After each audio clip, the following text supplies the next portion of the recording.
good morning, everyone, and welcome once again to our weekly SonRise Project support group call. I'm so happy that you're all here with us this morning, and especially happy to have Dr. Danyelle Beal, who is here super early from California and has so graciously agreed to be with us this morning to share her story and to give us some wonderful insights on gaining peace and working through trauma. God grant me the serenity to accept the things I cannot change, the courage to change the things I can, and the wisdom to know the difference.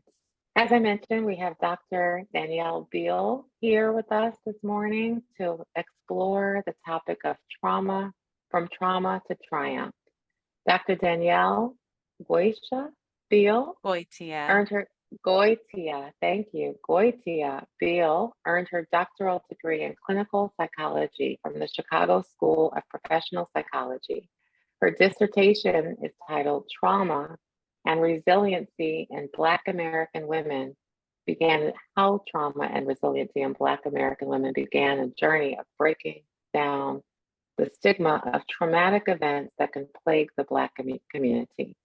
She earned her master's in teaching deaf and hard of hearing studies with an emphasis in ABA, which is applied behavior analysis, from National University, and her bachelor's in child development with an emphasis in communicative disorders from California State University, Long Beach. Dr. Beal contributed to an anthology titled She Nominal Women that became a #1 bestseller.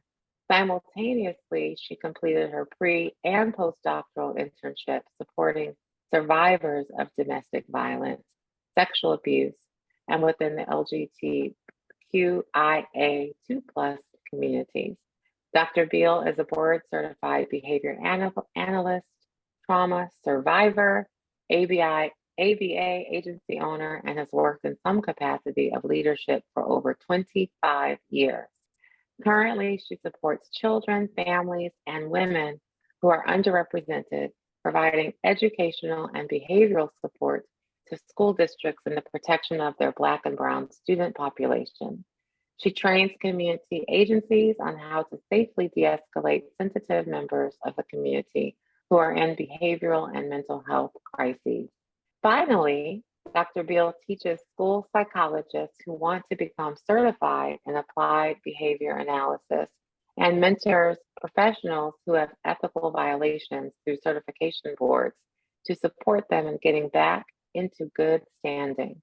Dr. Beal is a highly regarded psychologist, behavior analyst who specializes in developmental disorders and trauma. She is considered a servant leader because she leads with compassion and unconditional regard for anyone who sits across from her. As a trauma survivor, Dr. Beal has overcome insurmountable odds that have formed her journey through healing, which she calls her heart work. And that's in quotes, heart work. She mentioned that this morning. You'll hear more about that in a moment.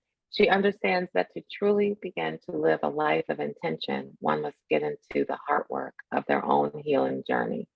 This incorporates every aspect of a person's environment, and her approach to healing is comprehensive and multifaceted. Good morning, Dr. Beal. Again, thank you for being here with us. I'm so grateful for you getting up early today. Good morning, Miss Kelli. I am honored to be here, and I am thrilled to be able to share space with you and this audience. So thank you for having me, truly. Yes, we really appreciate you and your sacrifice to get up, especially knowing that we both share in the fact that we don't sleep so well. So Yes. breaking your sleep and sacrificing that to get up and be with us this morning is really special. We appreciate that. I want to start by asking a couple of questions. And as I just read to our village, your professional background is fascinating and it's so diverse and it's incredible. And your personal journey of being born into prison to a teenage mom is also fascinating. So I'd Yeah. love to start there and have you explain or share your personal journey, um, how this work, how your heart work started, Yeah. because it often starts, all of us are really creatures of our childhood. And so Yes. I'd love to start with you sharing your journey, your background and your journey. Yeah. So, I guess just forgive me as I navigate. I mentioned before the call that even though I've been talking about my story publicly for about 5 years, it still is an effort to be able to find the words to Hmm. navigate. So just forgive me as I navigate. I am highly emotional. I am always, always, no matter what emotion is coming through, on the verge of tears. And that is just a natural part of how I exist, and I have Yes. learned to accept it. So I just want to offer that Wonderful. It's actually as you, wonderful, and it's okay. And this is a place where we cry often with love, yes. and it's okay. Yeah, and I always say I've earned every single one of my Yes, tears, and I've learned to really just hold on to them and captivate the yes. big emotions that come up. So I guess my story started with my mom, who her name is Gloria, and I will refer to her as Gloria. That's what I've called her throughout our lifetime. But she was 16 years old, ran away from home, and met my father, who was a grown married man with children. She was a worker in the streets, and but fell really deeply in love with my father. At 19, she became pregnant, and at that point had endured years of, and before I move into my story, I just want to offer, I know your this space often talks about trauma. I just want to provide a trigger warning, and we will talk about specific types of trauma. So just take care of your hearts as you consume the words that I'm about to share. Um, but for 3 years, she had been, a victim of his physical and very violent abuse, and one night they were, in a parking lot, and he became especially violent, to the point where she had lost her teeth and she had lost her spleen in that, altercation, and as a matter of self-defense, um murdered him. Um, there was a lot of chaos surrounding the event. She was taken to jail. She was 19. I was her first pregnancy. And she stayed there until I was some months old. I'm fuzzy on those details. She got out. Um, I had stayed with one of her close friends and her close friend's mom until she was released. Shortly after, she met another man who had my little sister, through rape. He raped her. My sister was born, and then a few years later she met my stepdad, who produced another child, my little brother. And he sexually abused me and my sister, um, for years. We were in and out of the foster care system as a result. And I just was angry. I was an angry little girl. I was an angry child. I had no voice that anyone protected or um, helped me navigate through all of the complexity of my experiences. um, Foster care was really traumatic. Being separated from my little sister was traumatic. When I was home, I was, adultified and really managed the household throughout my childhood. Fast forward, we moved to a different part of the state. And navigated that with some complexity. Went to high school, met a woman. Her and her son and I were friends, and immediately she took me in, and she said that one of the first questions she asked me was, "What are you doing with your life? Where are you going to school?" And at that point, I hadn't thought about my life beyond my service to my family, protecting my mom. My mom struggled with addiction her entire life. I had my little sister and brother that I felt wholly responsible for. And so I hadn't thought about school in any capacity. I hadn't thought anything beyond the life that I was living. And I told her just that. And she said, absolutely not. Let me tell you about HBCUs and this world and all the things Mhm. that your life can be outside of this little city that we're currently living in. And so on my 18th birthday, she bought me a luggage set. Um, Mm, she had been helping me fill out college applications. mm, I got accepted into Long Beach State University. And she drove me down, packed me up, drove me down, dropped me off, and said, do great, right? And let me know of her sacrifice and what she had invested mm, in me at that point. Within 3 months, mm, I met a boy who told me I was pretty and ended up pregnant. mm, Prior to the semester starting, I did a summer bridge program, which is an interim program before mhm, you get accepted into the university. So by the time the semester started and I was living in the dorms, had settled into the dorms, I was pregnant. Went through my entire first year of undergrad in the dorms, pregnant.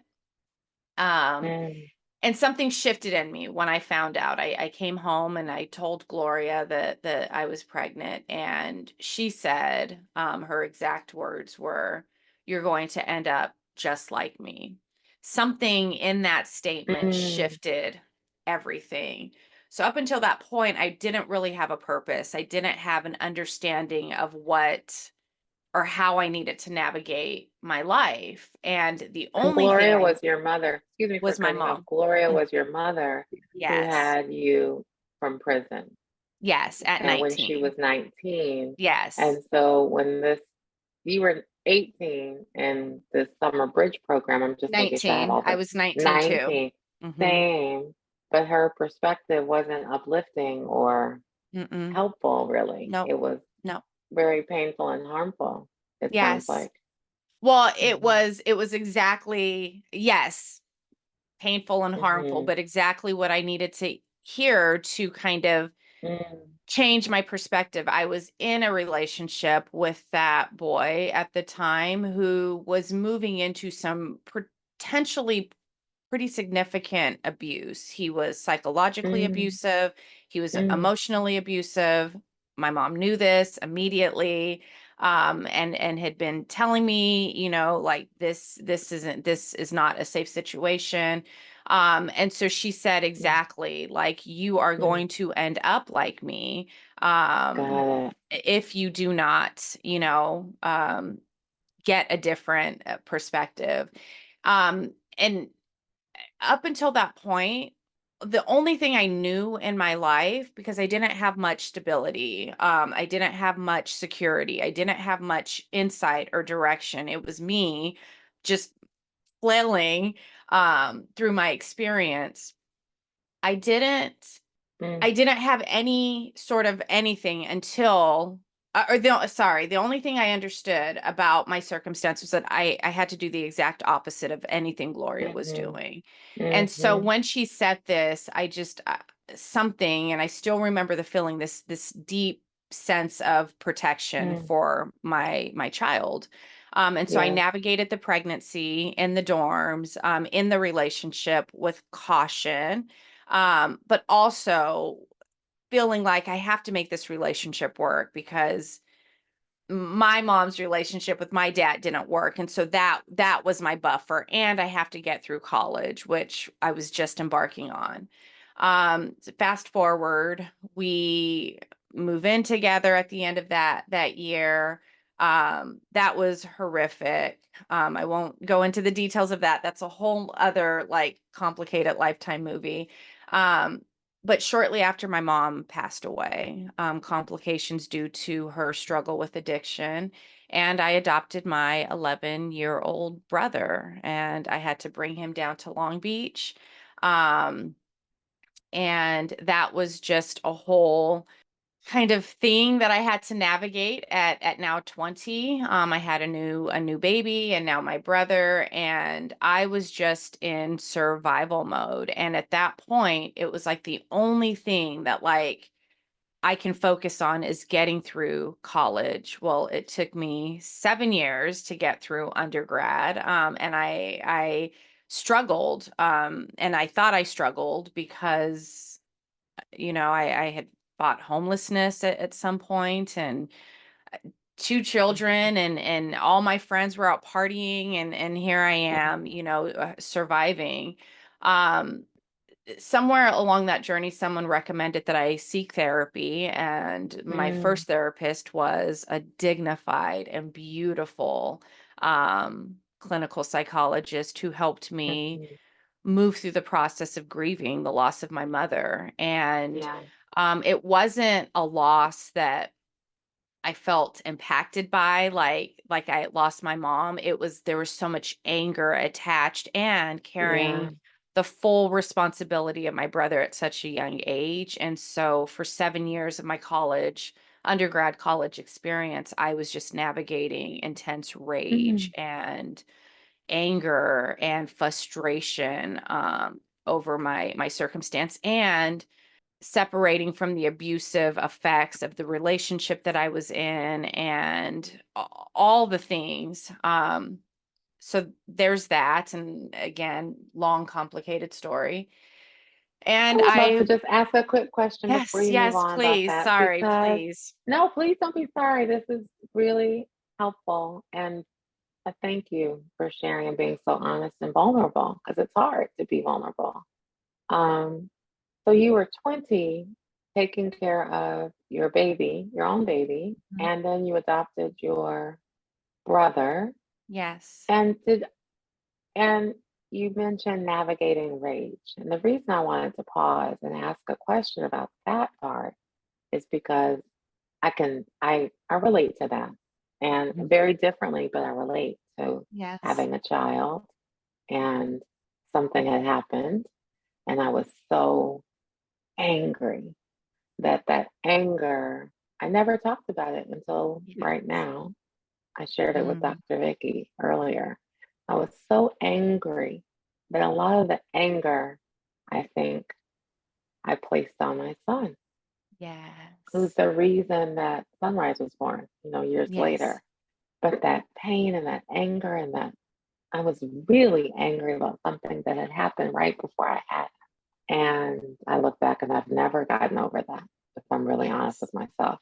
But that Yes. pain and that anger sometimes came out and in ways that I never hit him, never, but it was emotionally not right. I'm just now Yes. pausing. I wanted to mention that because I needed to say that. But I also wanted to ask you, did your intense rage, that's the word you used, did your intense rage ever come out towards your children? Mhm. And how did it manifest? How did that look? If you're comfortable sharing. I am. My baby is now a beautiful, here come the tears. My baby is now a beautiful 26-year-old woman, who is out in this world. And she's my best friend. I am her best friend. We have such a beautiful relationship. And the thing I'm most proud about with Alexia is her ability to navigate the complexity of her life and our life together. I am so proud of the hard work she's doing. Um, Her father, she's navigating a really difficult relationship with. Um, as I was navigating my own stuff, she was often the brunt of it. And the way that it manifested was I am under so much pressure to just create a life different than what I lived. Like I am in fierce protection. I need you. Like I'm out here doing all this stuff. I need you to be perfect in every way. Um, and when she wasn't, and when she created, just as a child, any additional stress for me, it came out in the expectations that I set for her. And I see it manifest in her now as an adult, and I'm still working through forgiving myself, right? In raising her under those conditions.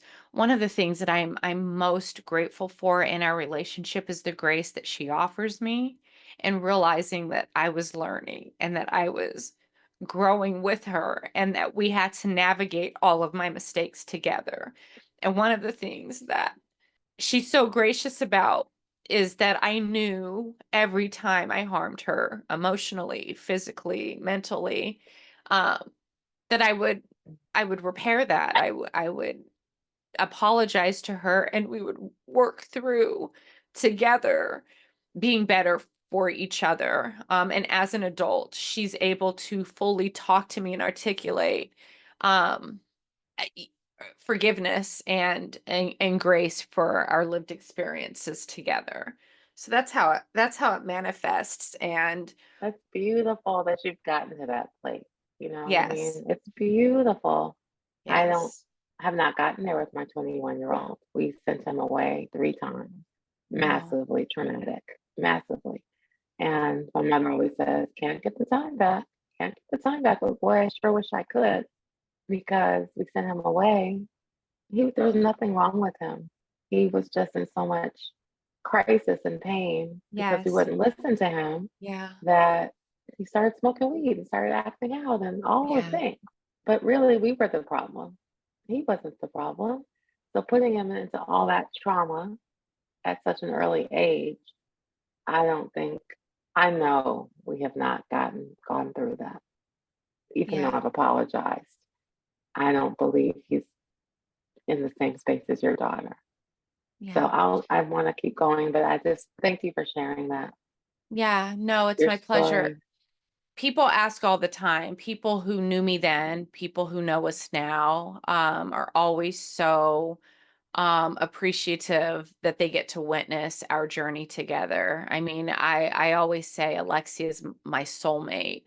And a part of what they ask me all the time, how did you get here? And really, I think being vulnerable with her, right? Like I never ever said I was perfect. I'm actually the exact opposite. And I've always been open about being able to identify, like, I'm learning, I'm figuring this out. Just because I have this title in my personal life and my professional life doesn't mean that I like ever have hit actualization. Like, I am in this continual process of learning, and you get to give me feedback. Anyone who shares space with me gets to give me feedback. And I think that's one of the things that has really allowed her to move into a space of her own exploration. And she gets to say, "You hurt me, mom." And I get to say, I know. And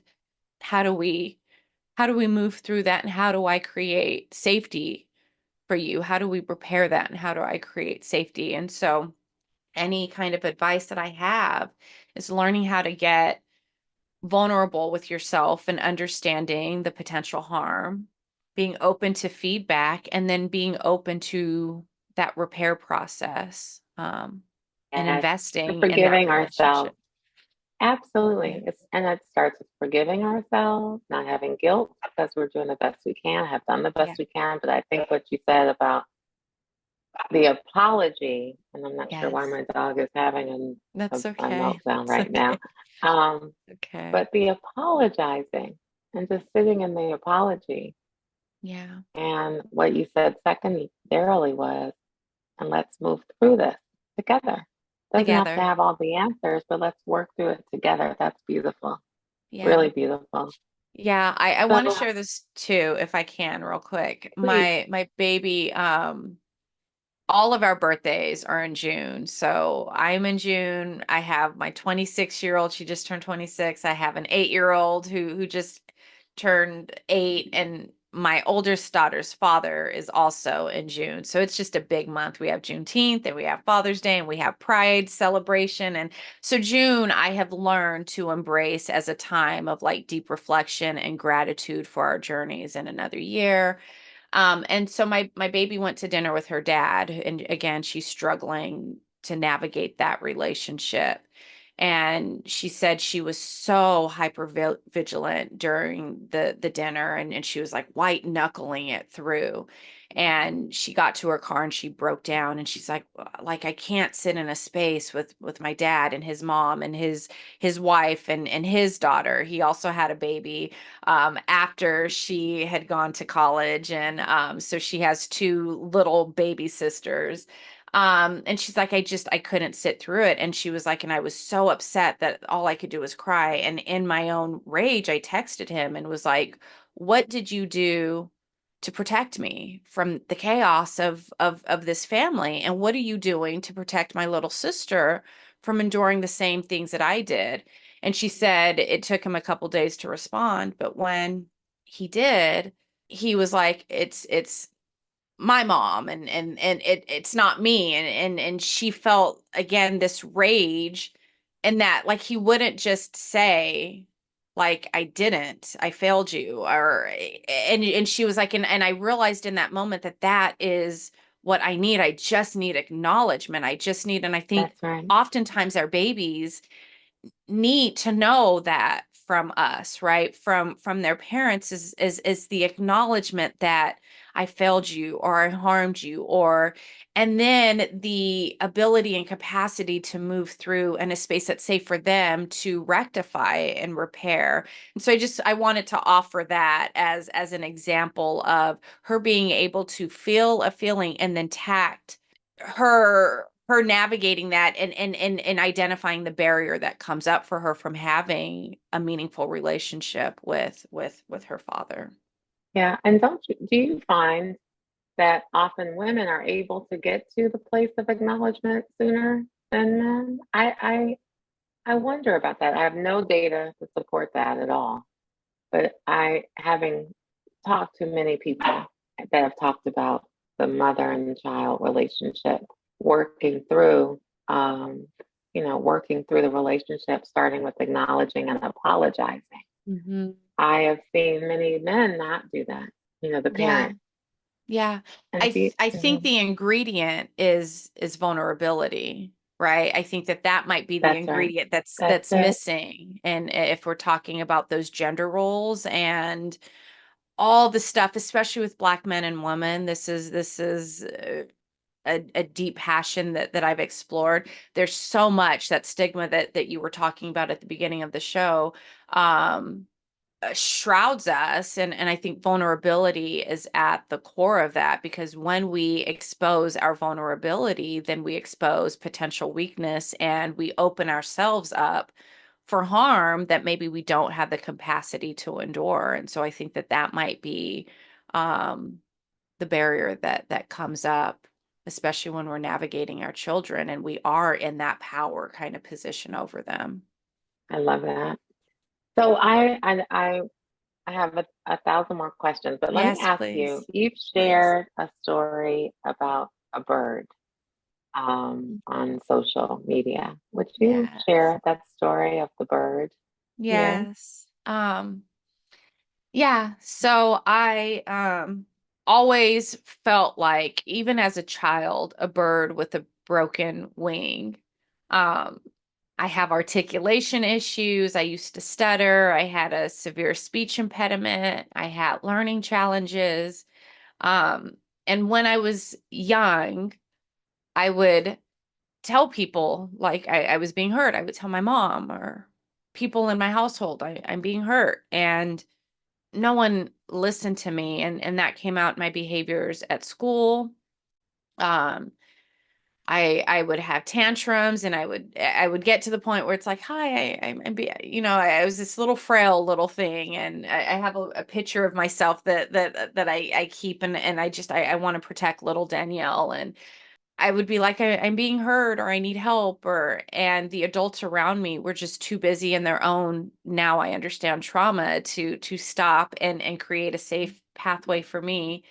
Um, and then it got to a point where, like, I always say my nickname is Digga, and then Digga would come out, and Digga was like angry, and she would be the one like, you didn't hear little Danyelle, Digga's now coming, and she's flipping a table and she's pulling her hair and she's screaming. And so I always, like, who I am to my core is this bird with a broken wing, but Digga was kind of birthed in my healing journey.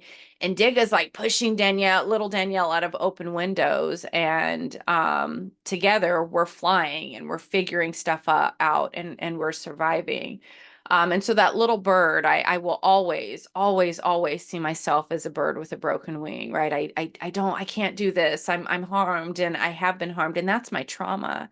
Um, but Digga has created a healing framework where I've learned over the course of now 30 years of my healing journey that I can fly with that broken wing, that it doesn't incapacitate me, that it actually gives me a strength and a resilience that I have now learned um, can be a motivator for other Black women who have had the significant amount of trouble that I've had, or even less, in any capacity, that they can too take a step forward and learn how to navigate their healing journey with grace and love and compassion for themselves.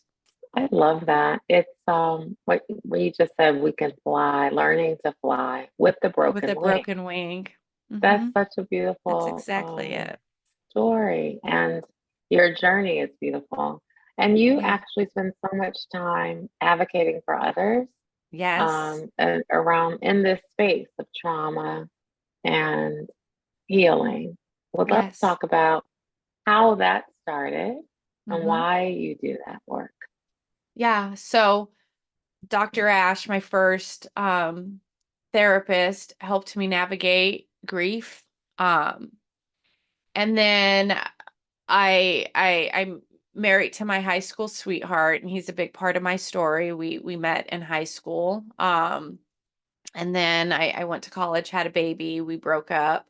We got back together a year later. His mom died on the same day, a year before my mom died. And so that is what reconnected us. But that relationship was really seeped in a lot of trauma as well. We did not know how to effectively be partnered. Um, and that caused a lot of emotional pain for both of us. And so I continued my therapeutic journey as I navigated a relationship with him for many years. Simultaneously, I had started working in the field of behavior analysis. Where I was serving, so I knew I wanted to work with children. As a child, I was like, I just want to protect children in a way that I wasn't protected. And so I knew that, but I didn't know what that looked like. And so I found behavior analysis, fell in love working with an autistic child, and was really good at it. It was not attached to my own trauma, right? Like I wasn't working with foster youth or children who were being harmed. So that felt safe. And I was really good at it. I discovered very early on, within 2 weeks of me doing my first job, I loved it. I also found that there weren't a lot of clinicians that were Black like me. And so I gravitated towards Black and brown families and found that I was doing things differently than the science had kind of outlined. I was navigating my own path and found that I was a really significant resource to Black and brown families. So because I loved my job and because it was paying my bills, and it was a matter of survival, I accidentally went back and got my master's because I needed a master's degree to keep the level of work that I had been doing. I fell in love with the deaf and hard of hearing community. So I became a sign language interpreter as a hustle, as another, matter of survival, and just found that my gift wasn't in the labor itself, that my gift was in service, right, of other people, service of the children. Mhm. I held in my space, service to their parents who were navigating diagnosis. And looking Mhm. back, I realized that that was my superpower. It was my empathic Mhm. nature. It was my ability to sit with a grieving parent, right? Because I navigated my Mhm. own grief as they were coming to terms with their child with this diagnosis, right? And it Mhm. wasn't just about the science and the therapeutic kind of nature Mhm. of what we were doing. It was Mhm. really, I was sitting in spaces and thinking about the entire family and how their family was impacted by their community and how that community was impacted right by these larger systems. And so I was in the trench work, providing service, community, love, and compassion in a way that my colleagues weren't. And that became a part of my own healing journey. Every time Mhm. I sat in a space with the family and navigated their own stuff, I was being reinforced and I was Mhm. navigating my own healing. And that gave me a purpose and a drive and a resilience to endure some of the stressors that I was experiencing. They were showing me love in a way that I hadn't Mhm. received in my own family. And this just perpetuated the Mhm. intensity of what I was doing. Fast forward um, a few years forward, I had seen the disparities between children, Black and brown children specifically, receiving a diagnosis and the time it was taking for them to receive treatment. And so at some point, I was like, I want to go back to school so that I can start diagnosing. I opened up my own agency so that I could Mhm. employ Black and brown clinicians because I wasn't being protected in my own as I was navigating my own adverse workplace experiences. I wanted to offer that for Black and brown clinicians. And so I was like, let me go back to school and offer this as a resource so that I can eliminate the gap or shorten the gap Mhm. between diagnosis and treatment of these children and families. And so that's what I did in 2018. Um, but in the midst of that, we had COVID and the COVID. pandemic. Yeah. And Yeah. more specifically, we had the murder of George Floyd. And as I was listening Right. to the rhetoric that I was seeing, because suddenly we're all at home, we have nothing to do. And like so many of us, Mhm. I was outraged. But I also learned that I had never really talked about my racial experiences and my traumatic experiences simultaneously. I was writing a dissertation about my experience as a Black woman. I had invited 10 women to share their stories. Their bravery and being able to talk to me about their experiences without shame, without guilt, really modeled for me that I could probably talk about mine too, and that it would probably be Yeah. cathartic. Yeah. Um, Simultaneously, I went back to work for the shelter that my mom um, accessed as a resource when she was in the midst of her domestic struggle and abuse. And I was asked to write my story about overcoming Mm. obstacles in my life. And this was just a perfect, I think this was God, um, Absolutely. had Mhm. absolutely culminated so many of my experiences into this moment where he really, I feel like, pushed me out of an open window with my very broken wing and said, talk. And I did. Mm. And my book became a bestseller. And I did a podcast that was downloaded like Mm. millions of times. And it Mm. just released, I think, um, a deeper sense of purpose in this work Mhm. and Mhm. how I want to show up, how the legacy I want to leave for my girls, and for other Black women as, again, they're navigating their own stuff. And I finally, after 46 years of being on this earth, have been able to define that as heart work. Heart work Love is it. service to myself first, Mhm. service to my girls, and then service to my community. So That's that is fantastic. To self, your girls, and the community. Your shirt's beautiful. thank you. Um, yes, I love that. It's so interesting. We have a lot of, and a lot of, not a lot. We have several pieces of our journeys are very similar. For another conversation, another time. But I love that. And someone just wrote what you said, pushed me out of a window with a broken wing, yet you can Yeah. fly. It taught you Yeah. to fly, that you can fly, Yeah. even with the broken wing. I Yeah. think that's powerful. Yeah. And so, and you shared, so heart work is service to myself, service to my girls, and service to my community, Hmm. right? Is that okay? I love that. You're doing incredible work. It's God's work. And what a blessing to us and to the world. And appreciate you. I want to open up the floor for people to ask questions. Um, and while we're doing that, I do want to ask one other question about listening. We touched on this earlier a little bit. I shared a little of my story too about not really listening. But if you think about your parenting journey and how you grew up and all of that you've been through, that one big theme around acknowledging and also listening. Listening. I feel like those are the two biggest themes we've heard today. I want to ask you about how can we really support our children and listen to them without absolving our parental responsibility. It's a real fine line. I think probably vulnerability is at the core of that. And vulnerability, I think, is an invisible strength that I do not think we make room enough for. And so to be vulnerable, we have to let go of our egos, which is an incredibly hard thing to do.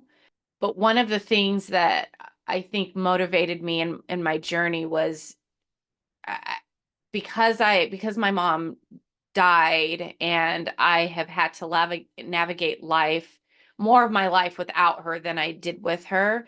I really idolize the relationship that we could have had, right? Like my grief isn't about her, it's about the life that I could have had. Like I'm 46 years old and I desperately still need a mom. I need to be hugged and I need to be protected. And so that was my motivation for creating the relationships with my girls, right? Is I want them to, no matter what, know that they have a mama that will like love them unconditionally.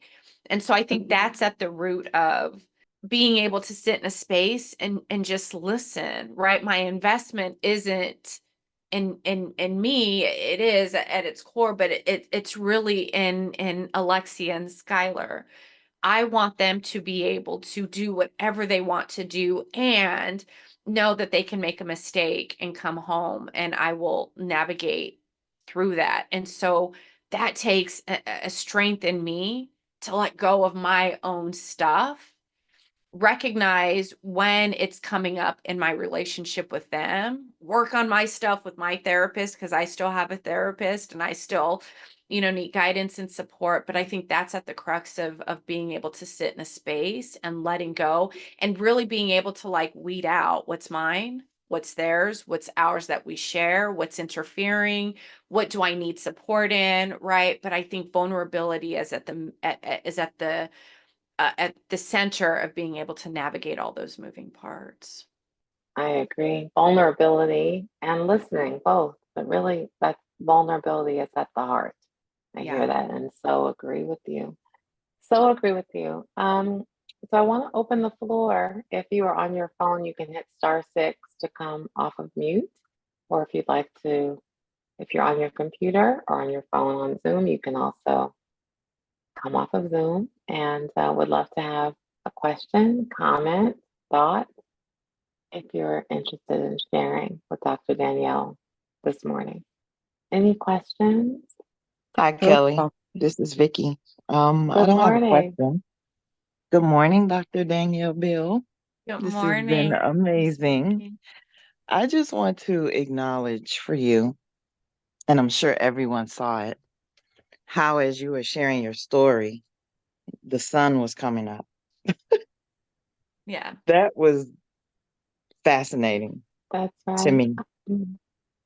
You got up and closed the blinds, but before you Yeah. did that, it was as if we were watching the sun rising Yeah. as you were sharing your story. And in that same way is how your light is just so beautiful and so powerful, and your vulnerability is what gives the rest of us permission to be the same. Yeah. So I just want to say thank you for sharing so transparently and modeling a way, that I can even connect with my daughter who is resistant to vulnerability because I was, Yes. Yes. Yeah. you know? Thank you for sharing that, Dr. Vicky. Yeah.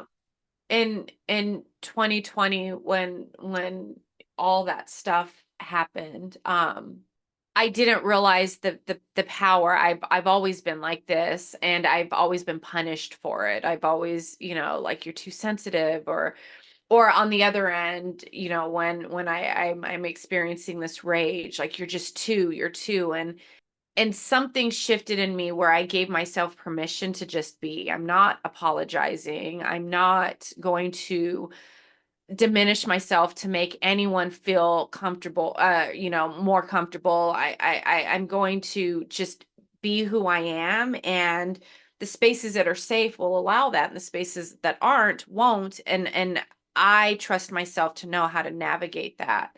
The light coming in and the sunshine, I've learned that, again, my superpower, and I really believe that God has culminated all the moving parts of my life. I mean, there's so much of my story that we haven't even touched on. This is the public part, but that sunshine coming in is the confirmation, is the type of is an example of a confirmation that I get continually, and I believe with all of my heart that it's God literally just confirming and stamping, this is what you were put on this earth to do. Because in my childhood, I used to like scream out like in agony, like, why me, right? Like, as I was navigating homelessness and all of like, why me? And now I'm so thankful that God chose me to be a conduit of this heart work and this service. And so thank you for acknowledging that, and thank you for acknowledging um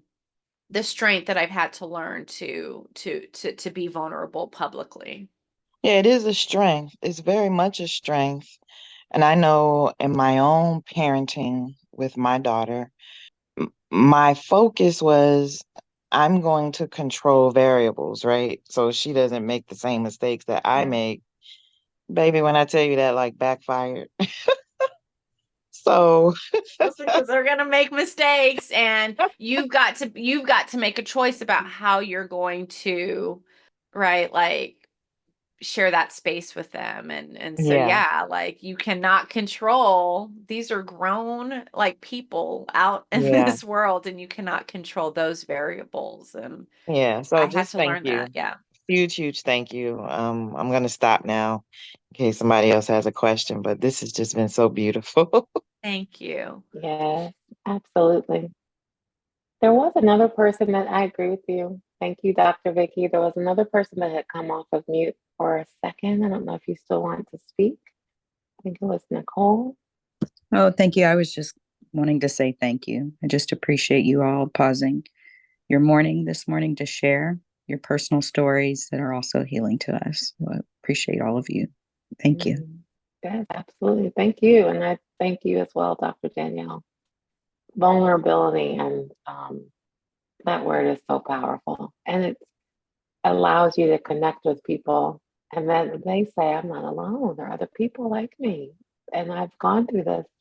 And I can share and I can be open. And then once you start becoming open and sharing, the healing starts slowly. Yes. But Yes. it starts with being open and being vulnerable. I really believe that. Yeah. Yeah. So thank you. Of course. And Thank you for sharing any, space with me. oh, of course. Is there anyone else that wants to share, or maybe share what you might be going through this morning that you might want to get off your heart or get some Yes, thoughts on? I wanted to share and what you said about being a child and having your emotions silenced, your sadness, your anger, that resonated with me. I went through the same thing, and I had to learn to be able to accept those feelings. And now I have a child who's also a deeply feeling person. And I'm trying to get her to hold that space for herself. Yes. Let her understand that I know it's a struggle, but it's also her superpower because Yes. she feels sadness deeper than most people and anger, but also her joy is bigger than Yes. most people in her Yes. community. So she just has to understand both sides of that. And I love hearing how your relationship with your daughter has healed. My daughter's only 9. And I'll say that I started struggling when she was about 3. And we Yes. went through about 2 years before I was able to understand and kind of reframe that this is not a problem, but something that she's struggling with that I need to support her in and not live in a space of fear. Because I did have this fear of what's going to happen if, what's this going to look like later? And everything was in fear and panic. Yep. And I'm past that now, but I just feel terrible thinking about little 3 and 4-year-old her who needed me to Yes. support her and hold space for her.